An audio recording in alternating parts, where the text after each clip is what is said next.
Então eu quero fazer uma leitura aqui em Mateus capítulo 9, a partir do versículo de número 9, tá? Mateus capítulo 9, a partir do versículo de número 9, diz assim a palavra do Senhor. E Jesus, passando adiante dali, viu assentado na alfândega um homem chamado Mateus, e disse-lhe, segue-me. E ele, levantando-se, seguiu. E aconteceu que, estando ele em casa, sentado à mesa, chegaram muitos publicanos e pecadores e sentaram-se juntamente com Jesus e seus discípulos. Muitos pecadores sentados com Jesus. Muitos pecadores comiam, andavam com Jesus, conversavam com Jesus, não tinha besteira não, sabe? As pessoas chegavam, conversavam. Acho que Jesus era um homem de papo bom, né? Aquele que a gente podia chamar de papo bom. Aquele cara que você sentava e você iria conversar de tudo e Jesus sabia conversar com todos. De tudo e com todos. Então, Jesus era uma pessoa totalmente empática, totalmente envolvida, com aqueles que ele veio buscar. Ele veio buscar quem? Os pecadores. E chamar para o arrependimento. Então, se Jesus ele veio para se relacionar com pecadores e chamá-los ao arrependimento, ele nunca poderia se afastar desses pecadores. Ele não era para ser aquela pessoa que iria se afastar. Ele não poderia, por exemplo, agir como um fariseu. O fariseu ele se afastava e criticava, os pecadores. Jesus ele veio fazendo exatamente o contrário. Jesus, um homem santo, veio se relacionando com pecadores, veio se juntando com pecadores, comendo com pecadores, bebendo com pecadores. Inclusive, um dos apelidos, ou apelidos que Jesus ele contraiu, exatamente por pregar e se relacionar com pecadores, foi de que ele era beberrão e comelão. Esse é um beberrão e comelão, entendeu? Então, nunca perca isso, gente. Nunca. Você é servo de Deus, você é serva de Deus. Não se ache melhor do que ninguém. Não se ache melhor do que ninguém. Não é porque o cara é gay que você é melhor do que o gay. Não é porque a mulher ela se prostitui que você é melhor do que uma prostituta. Não é porque o cara é pecador, faz aberrações, mata, estupra, você não pode se sentir melhor do que essa pessoa. Muito pelo contrário. Você como pecador, você é para se sentir representado por aquele pecador desgraçado que peca e que faz o que não presta. E quando a gente vê uma pessoa pecando, estuprando, matando, se prostituindo, fazendo qualquer coisa que você considere como um erro, um pecado, ao invés de você criticar essas pessoas, você deveria olhar para você mesmo e dizer, tudo isso que essa pessoa faz é porque ela é pecadora, assim como eu sou. Então, ao invés de eu criticar, eu vou dizer, Senhor, tem misericórdia daquela pessoa. Porque o Senhor teve misericórdia de mim. Os da igreja de hoje fazem ao contrário de Jesus. É verdade. O irmão Flávio Mendes dizendo aqui que os de hoje fazem o contrário. E é verdade. Infelizmente a gente faz como fariseu, a gente se afasta, A gente, não, eu sou santo, eu não posso me misturar, é mais ou menos isso. Se eu for me misturar é para pregar o evangelho, aí a gente se mistura com as pessoas e a nossa conversa é só apontar coisa santa demais, ninguém quer ficar perto da gente, mano. É aquela conversa chata, Cristão chato. Aí ninguém quer ficar com... Porque você não tem papo, você não tem conversa, você não conversa nada com as pessoas. Tá entendendo? As pessoas não têm prazer de estar perto de você. Jesus, as pessoas tinham prazer de estar perto de Cristo, irmão. Eu tenho que ler Jesus e aprender o que é que tinha em Jesus que atraía as pessoas para perto dele. Era só porque Jesus pregava o evangelho? Não, acho que Jesus ele falava de muitas outras coisas além do evangelho. Jesus pregava o evangelho, mas Jesus, quando estava ali conversando, ele não falava só de evangelho, não. Com certeza ele opinava sobre política, ele opinava sobre tudo no mundo. Ele falava sobre tudo no mundo. E a sua conversa era agradável, as pessoas aprendiam, eram conselhos que faziam com que as pessoas crescessem, as pessoas gostavam de estar perto de Jesus, gente. E a gente precisa buscar essa empatia. A gente precisa buscar essa empatia em Jesus. Precisamos aprender com Jesus. Irmão, é por isso que eu digo, nós precisamos voltar a ler Mateus, Marcos, Lucas e João com muito cuidado. A gente precisa voltar a ler esses textos bíblicos a respeito de Jesus, né, que os evangelistas falaram a respeito de Jesus, dos atos e daquilo que Jesus falou e daquilo que Jesus fez. A gente precisa voltar a fazer essa leitura com mais cuidado, para entender qual era o comportamento de Jesus, como eu já falei, né, com os pecadores, qual era o comportamento de Jesus com os religiosos, qual era o comportamento de Jesus com aqueles que eram políticos, autoridades da época.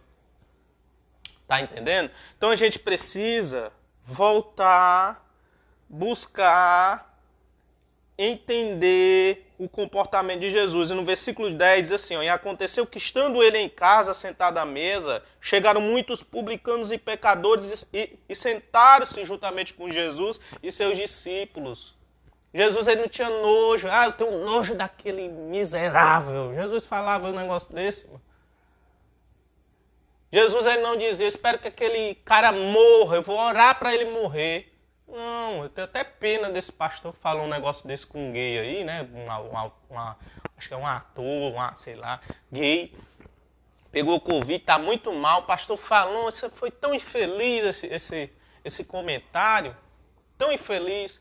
Mas eu tenho pena desse pastor, a gente precisa orar por ele. Mas ele recebeu uma rajada de crítica, né?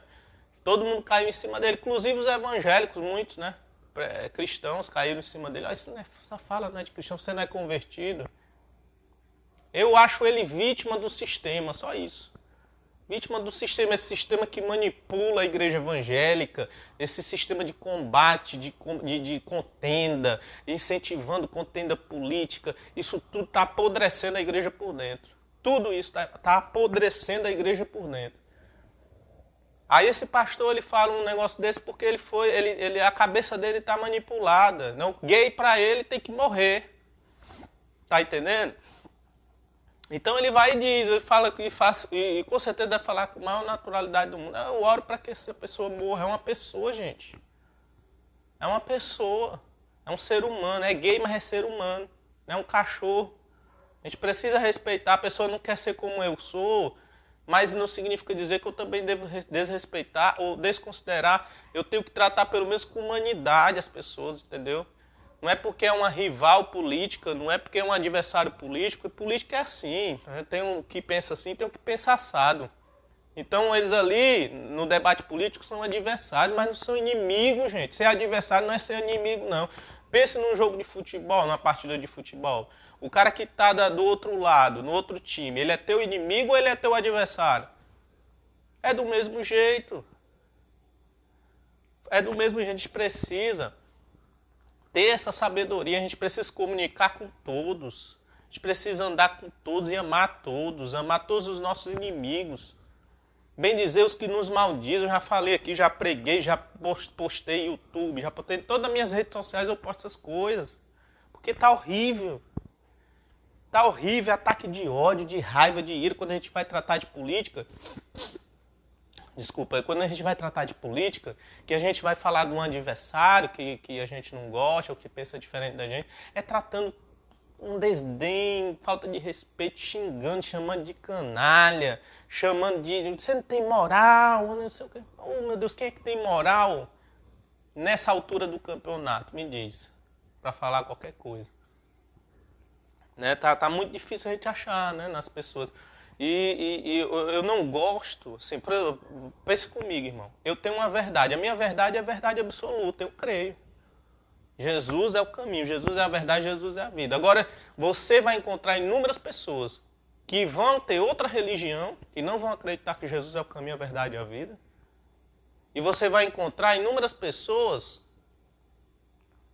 que não acreditam em religião nenhuma, é ateu. Eu não quero, e muitos deles tomaram essa decisão de serem ateus por decisão própria, né? Simplesmente por uma constatação empírica, nunca tiveram um contato com o absoluto, com o abstrato. Por conta disso, né, claro, estudaram e tudo, E por conta disso tomaram sua própria decisão. Eu não vou acreditar em Deus, porque ainda não houve uma revelação especial em relação a eles. Beleza. Mas imagine aí, eu tenho uma verdade absoluta. E todas as outras pessoas têm suas verdades, têm sua forma de pensar e de ser. Você acha correto, você que está aí, você acha correto impor a tua verdade sobre a verdade dos outros, mesmo você sabendo que a sua verdade é a verdade verdadeira? A pergunta foi lançada, a gente precisa responder em conformidade com o Evangelho. A Bíblia diz, ó, Jesus era Deus. A Bíblia diz, Filipenses 2, se eu não me engano. Jesus era Deus e nunca teve por usurpação. Ele nunca se tratou como Deus, mesmo sendo Deus. Ele nunca obrigou as pessoas a acreditarem nele. Ele nunca obrigou as pessoas a pensarem como ele pensa. Ele nunca impôs o seu pensamento. É por isso que as pessoas gostavam dele. É por isso que as pessoas amavam Jesus. Porque Jesus ele não chegava numa conversa impondo o seu pensamento, o que ele pensava, ou dizia que aquilo que ele pensava era verdade, ele simplesmente conversava. Ele ganhava as pessoas pela empatia, pela conversa. Depois, com o tempo, quando ele ganhava com certeza a confiança das pessoas, ele começava a falar do reino. Começava a falar quem ele era. Ele se revelava. E aí, quando ele se revelava, as pessoas acreditavam, não quero não. Então se afaste. Mas você não é obrigado a querer, você não é obrigado a aceitar, você não é obrigado a querer Jesus. Você não é obrigado. Mas eu sou, como cristão, obrigado a pregar, a falar do amor de Jesus, mas da maneira correta. Sem impor o meu pensamento, sem obrigar as pessoas a serem como eu sou, simplesmente por meio da pregação do Evangelho. O Espírito Santo, eu creio, irmão, ainda creio. Isso mesmo, irmã Rosa Gadelha. Eu acredito ainda que o Espírito Santo convence o homem, irmão. Não sou eu que convenço, eu não posso entrar no debate já querendo impor às pessoas aquilo que eu penso, querendo ganhar, sabe? Aquele debate competitivo que você mostra que você está irredutível, que você não vai mudar sua opinião, você já entra no debate dessa forma e querendo convencer que o outro está errado. Eu não entro em debate dessa forma, tá? Eu não entro em debate dessa forma. Eu não entro.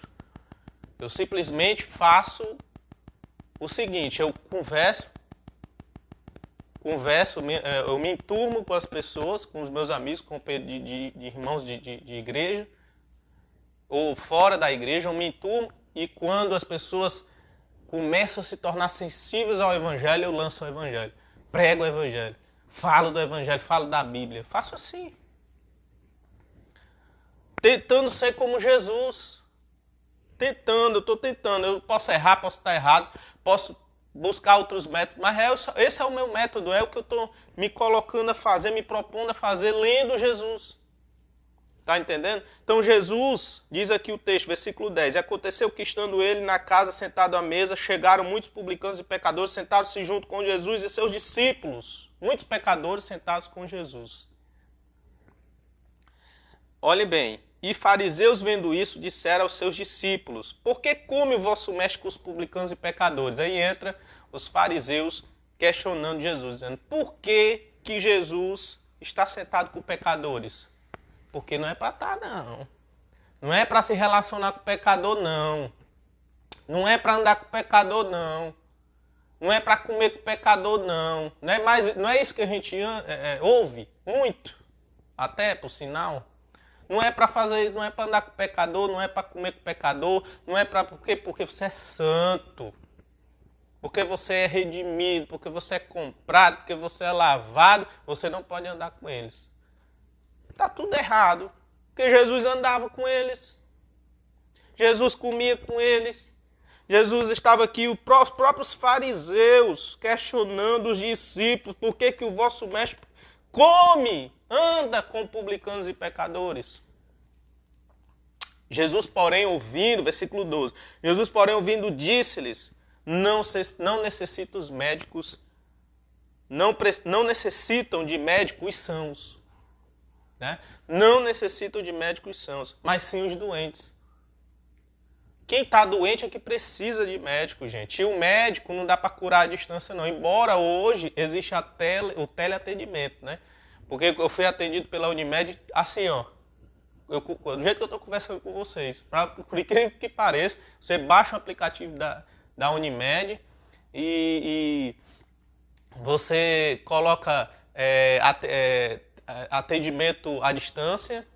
Aí você está conversando com o médico aqui. Você diz, olha, eu estou com isso, estou sentindo isso. O médico passa a receita e manda para o seu e-mail. Manda a receita e manda o atestado, caso você precise. Então, tudo está acontecendo via teleatendimento. Tudo acontece hoje através, assim, à distância, né? Mas Jesus está dizendo aqui o seguinte, olha, gente, o médico precisa estar perto do paciente. O médico tem que estar perto, não dá para curar longe não, tem que estar perto. Você tem que estar perto do paciente para ser curado. Você tem que estar andando com o paciente, você tem que conhecer o paciente, você tem que entender qual é a doença e diagnosticar a doença do paciente. Você precisa fazer tudo isso. Você precisa identificar a doença do paciente. Como é que você vai identificar de longe? Como é que você vai conhecer as pessoas? Gente, é impossível você conhecer uma pessoa apenas com meia hora de conversa. Você pode até ser um cara muito inteligente, tentar perceber no ar o que é que está acontecendo com aquela pessoa, mas você não vai acertar com precisão. Você precisa andar com essa pessoa, você precisa comer com essa pessoa, você precisa caminhar uma milha com essa pessoa para você entender o que é que essa pessoa está precisando, o que é que essa pessoa precisa. Aí, só então, quando eu entendo isso, aí eu prego o evangelho para curar. Eu não aplico o evangelho naquilo que eu não conheço. Eu tenho que conhecer qual é a doença para aplicar o evangelho, ou não é? Eu preciso conhecer a doença para aplicar o evangelho, mano. O evangelho é a vacina para a alma. O evangelho é a vacina para o espírito que está morto para poder reviver. O evangelho é a vacina da alma oprimida que precisa se levantar e precisa de paz. Daqueles que estão depressivos, daqueles que estão passando por problemas emocionais, físicas, problemas profundos, problemas da alma. Jesus, ele disse, eu vim para dar vida e vida com abundância. Jesus, ele disse que o Espírito estava sobre ele e ele veio para poder dar liberdade aos cativos, para poder curar a alma dos oprimidos. Jesus, ele disse, vinde a mim, vós todos que estáis cansados e sobrecarregados, e eu vos aliviarei. Tomai sobre vós o meu jugo e aprendei de mim, porque eu sou manso e humilde de coração, e achareis descanso para vossas almas, porque o meu jugo é suave e o meu fardo é leve. Jesus é a cura da alma cansada. Jesus é o peso maneiro para aquele que está levando um peso pesado na vida. Deixe seu fardo pesado e pegue o fardo de Jesus e leve com você. Se a sua alma está atribulada é porque você precisa de Jesus. Se a sua alma está precisando de paz, é porque você precisa de Jesus. Se você está precisando de amor, é porque você precisa de Jesus. Se a sua alma é amargurada, é porque você precisa de Jesus. Se você não consegue perdoar ninguém, é porque você precisa de Jesus. Se você não consegue amar o teu próximo, é porque você precisa de Jesus. Jesus é a vacina para a alma perdida, a alma cansada. É a única esperança para a alma que está no pecado. Jesus é a vacina. Jesus é a vacina. Jesus é o psicólogo que você precisa. Jesus é a paz para a tua alma, para o cansado, para o faminto. É o alimento para aquele que está com fome. Você talvez esteja passando uma fome física. Talvez você esteja passando uma fome física, mas você ainda não percebeu que a tua alma também sente fome, que você precisa se alimentar. E Jesus, ele disse, nem só de pão vive o homem, mas de toda a palavra que sai da boca de Deus. Nós não vivemos só de comida, de alimentação, e não vivemos só apenas daquilo que está na nossa concretude, na nossa vivência física, na horizontalidade. Nós não vivemos só disso. Precisamos do espiritual, precisamos de Jesus, precisamos de paz, precisamos de graça, precisamos de amor. Amor, irmão, é o que tá faltando no mundo, está faltando na igreja muitas vezes. É amor de Deus, amor paulino, de 1 Coríntios capítulo 13. Leia capítulo 13 lá, vá ler. Que amor é aquele que não leva em conta. Olha, eu vou ler, vamos ler. Vou ler para a gente aprender, gente. Porque não basta só citar. Esse amor paulino não basta só citar, não. Tem que ler. Nós temos que ler, nós temos que meditar, nós temos que comer, nós temos que se alimentar, porque não é só de pão que vive o homem, mas é de toda palavra que procede da boca de Deus, é da palavra. Ó, diz assim, ó, capítulo 13, ó. Ainda que eu falasse a língua dos anjos, dos homens e dos anjos, e não tivesse caridade, amor, seria como um metal que soa e como um sino que tine. O que mais vemos por aí, o que vemos é pessoas que são como sinos que tinem, como um metal que soa só badala, mas não tem caridade, não tem amor nas suas ações, naquilo que fala. E ainda que eu tivesse o dom de profecia e conhecesse todos os mistérios e toda a ciência, e ainda que tivesse toda a fé de maneira tal que transportasse os montes e não tivesse amor, nada seria. Ainda que eu distribuísse toda a minha fortuna para sustento dos pobres, ainda que eu entregasse o meu corpo para ser queimado e não tivesse amor, disso não me aproveitaria nada. A caridade, olha que lindo. Olha que lindo. A caridade, o amor, é sofredor, é benigno. O amor não tem inveja. No amor, quem inveja não tem amor no coração não, tá?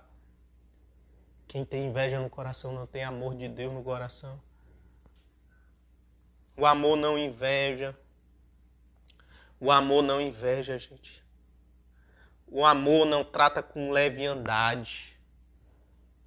Não se ensoberbece. Eu tenho a verdade. O amor não faz isso. O amor, ele ama. O amor, ele não obriga as pessoas a ser como eu sou. O amor não se ensoberbece. O amor não é arrogante. O amor é transformador. Versículo 5. Não se porta com indecência, não é indecente, não fala com indecência, não chama outro de canalha, não chama outro do xingamento que você imaginar aí. O amor não faz nada disso. O amor, gente, ele não busca seus próprios interesses. Meu Deus! Meu Deus!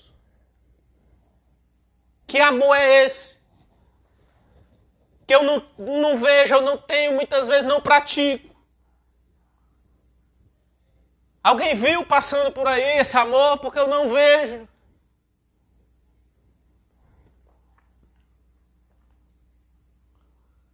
Esse amor, ele não busca seus interesses, gente.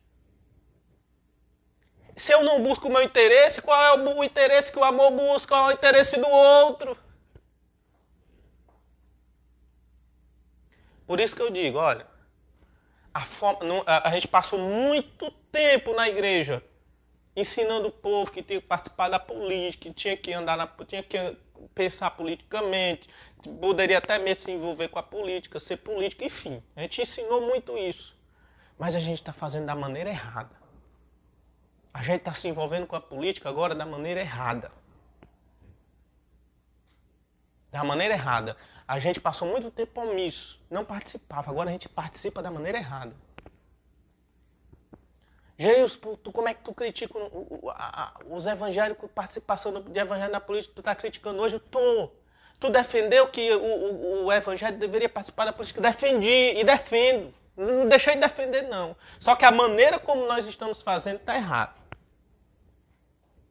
Porque não é bíblico. Não é bíblico. Com todo o respeito do mundo. Não é dessa forma, não é xingando o povo, não é querendo obrigar o povo a ser como eu sou, não é querendo fazer com que o povo não tenha nenhum direito e eu todos os direitos. Não é dessa forma. Não é dessa forma. Olha, o amor, ele não busca seus próprios interesses, ele não se irrita. O amor não se irrita. Irmão, eu tenho nojo daquele homossexual. Se irritou, irmão. Se irritou. Se a gente está entrando na política para combater o homossexual, tá errado. Para combater porque a gente não quer que ele case, não quer que ele faça nada, tá errado. Isso não deve ser o motivo principal de um cristão entrar na política, não. Olha, o amor, ele não se irrita, ele não suspeita mal. Não folga com a injustiça, mas folga com a verdade. Injustiça não é só... A gente pensa que injustiça é porque a gente diz que injustiça é aquelas pessoas que não praticam aquilo que eu pratico. Não faz aquilo que eu faço, então estão praticando injustiça. Nem sempre. Tá? Nem sempre. Nem sempre é assim. Injustiça, muitas vezes, é você defender um homossexual. Justiça, né? Melhor dizendo. Justiça, muitas vezes, é você defender um homossexual. E a gente não defende porque o cara é homossexual. Tá entendendo? E aí, a gente está praticando injustiça ou justiça? Não, injustiça. Mas o amor, ele não folga com injustiça, ele só folga com a verdade. Tá entendendo? Então a gente precisa buscar a sabedoria, evoluir no amor de Deus, entendeu? O amor, ele não folga com a injustiça, mas folga com a verdade, né? Tudo sofre, o amor tudo sofre, tudo crê, tudo espera. O amor, ele espera, ele suporta, gente. O amor, ele é sofredor. É por isso que eu digo, o amor é sofredor. Você sofre por aquele que peca. Você não quer ver ele destruído, você não fala, eu quero ver ele morto, eu vou orar para ele morrer. Você não fala isso. Você, quando ama, você sofre. Você vê o cara pecando e você, meu Deus, perdoa ali porque ele não sabe o que faz, não sabe o que está fazendo. Jesus disse isso na cruz. Jesus ele não disse, lança fogo nesse desgraçado e mata tudo, porque são um peste, pecador desgraçado, que é um coração cheio de muitos evangelhos de raiva, de ira, ao ponto de falar um negócio desse que eu acabei de falar. Jesus não tinha esse coração cheio de raiva, de rancor, de ódio, para rasgar. Não. O amor tudo espera, tudo crê, tudo suporta, a caridade nunca falha, o amor nunca falha. Sabe? O amor nunca falha. Mas havendo profecia serão aniquiladas, havendo língua cessarão, havendo ciência desaparecerá.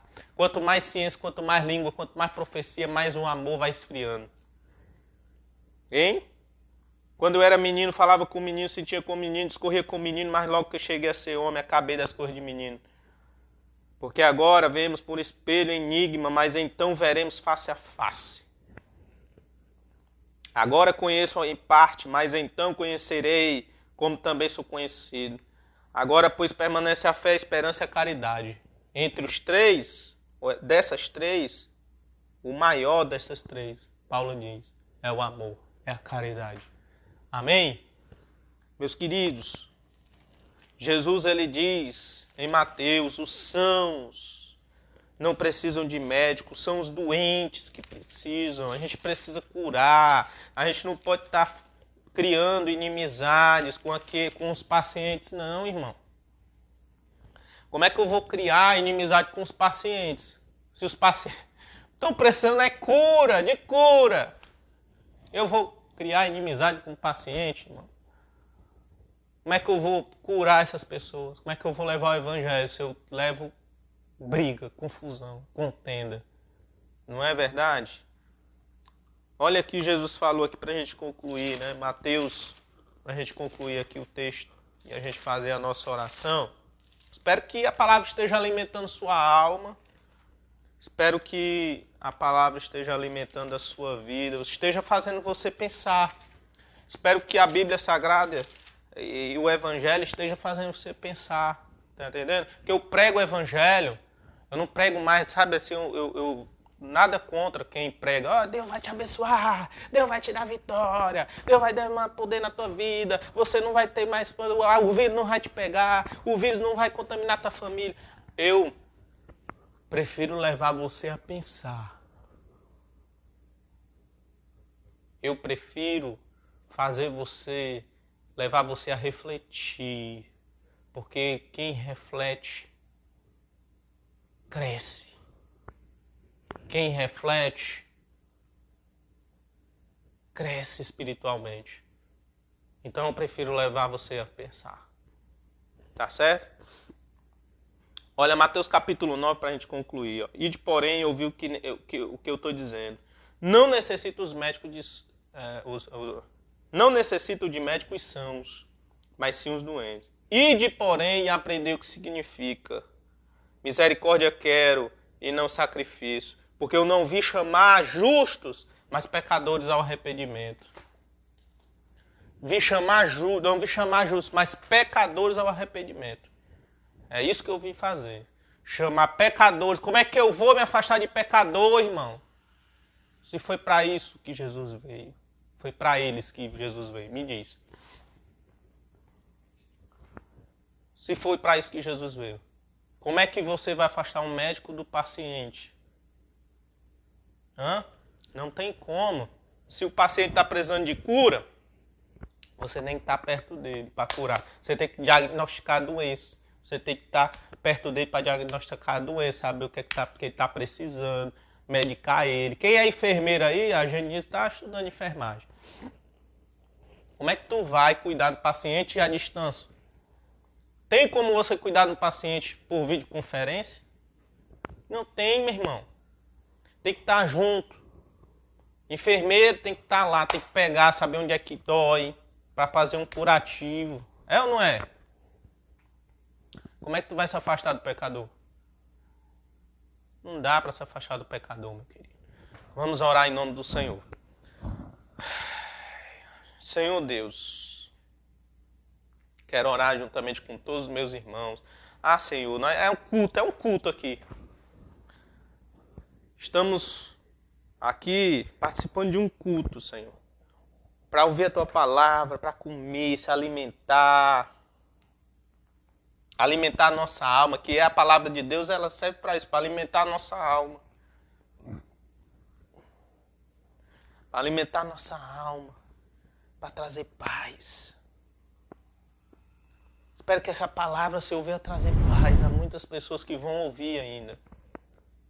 Que vão clamar juntamente comigo. Que o Senhor possa salvar vidas através dessa palavra. Que essa palavra entre nos corações. O Espírito Santo faça aquilo que eu não posso fazer, que é convencer as pessoas do seu pecado. Senhor, abençoa todos aqueles que ouviram pela live. A irmã Rosa Gadelha. Eu não vou citar nomes para não cometer injustiça, Senhor. Para que pessoas possam... nem falou meu nome. Não, Senhor. Todos que participaram da live. Que o Senhor venha dar paz. Que o Senhor ajude na compreensão do Evangelho. Que o Senhor proteja também da enfermidade, das doenças. Não só do coronavírus, não só. Mas da dengue, da chikungunya, da zika... da gripe H1N1, defende-nos, Senhor, que são pragas que nós temos nos nossos dias. Tem misericórdia dos nossos familiares. Quero orar pela irmã Aparecida, em nome do Senhor Jesus. Que o Senhor abençoe a irmã Aparecida, onde ela estiver agora nesse momento, o pastor Alexandre. Senhor Deus, recupera os pulmões da irmã Aparecida. Traz a cura, leva a cura até onde ela estiver.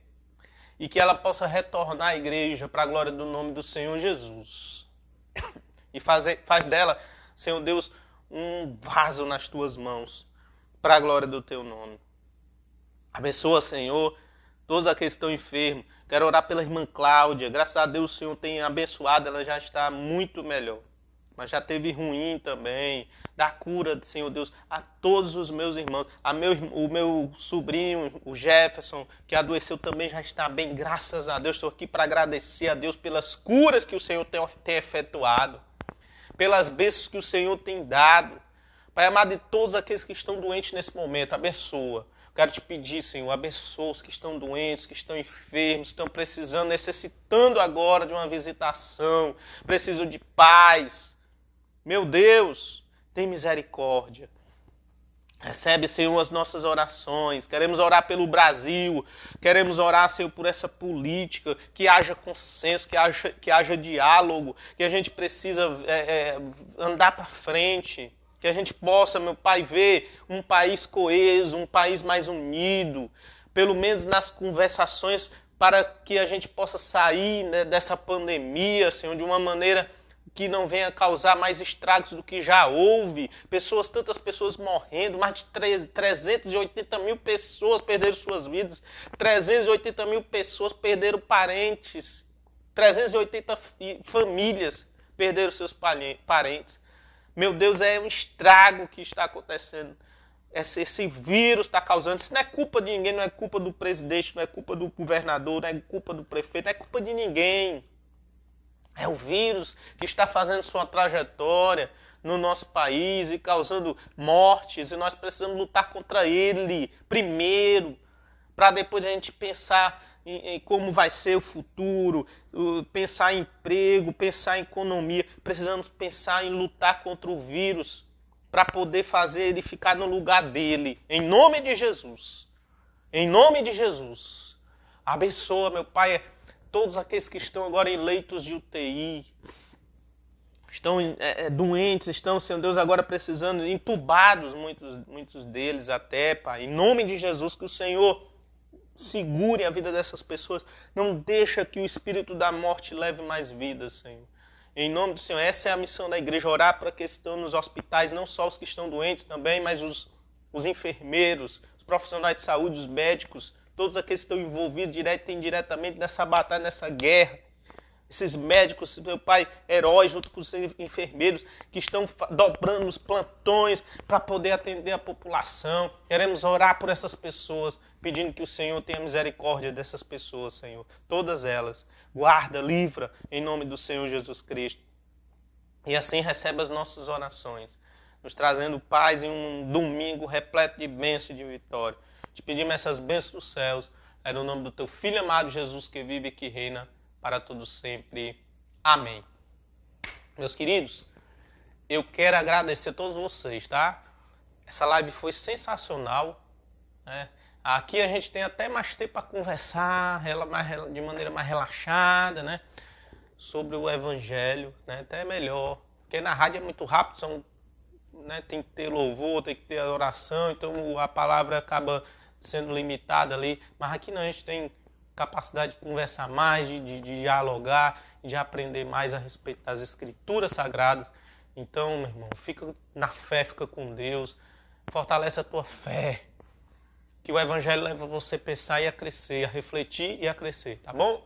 Deus abençoe a todos vocês. Até o próximo domingo. Domingo provavelmente já esteja na rádio. Vou tentar fazer o meu teste até o final da semana. Fazer um segundo teste para ver se já está tudo ok, certo? E aí eu volto para a rádio para a gente fazer o programa na rádio. Mas eu gostei da live, né? Quem sabe a gente possa criar um horário aqui para a gente ter esses momentos de reflexão nas Escrituras, em nome do Senhor, né? Pois Deus abençoe a todos vocês, abençoe a família de vocês. É o que nós desejamos. Um abraço a todos, para a glória do nome do Senhor. Obrigado, varão, irmão Regis. Deus continue usando você também, tá? Eu quero conversar contigo. Uma proposta que eu quero lançar. Eu quero saber primeiro de ti se é viável, se vai dar certo e tal, para a gente conversar sobre o assunto, né? Se for viável, a gente faz, tá? É sobre o Evangelho mesmo, viu? Pregar o Evangelho.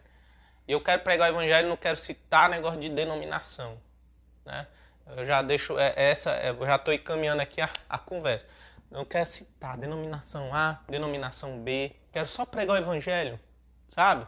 Porque eu sei que o Evangelho é que resolve a parada toda. É que vai salvar esse povo, que vai levar para o céu. Eu não quero... essa é a proposta que eu quero levar para ti, tá? Depois a gente conversa mais. Deus abençoe todos, irmã Rosa Gadelha. Deus abençoe também, tá? Todos vocês. Até mais.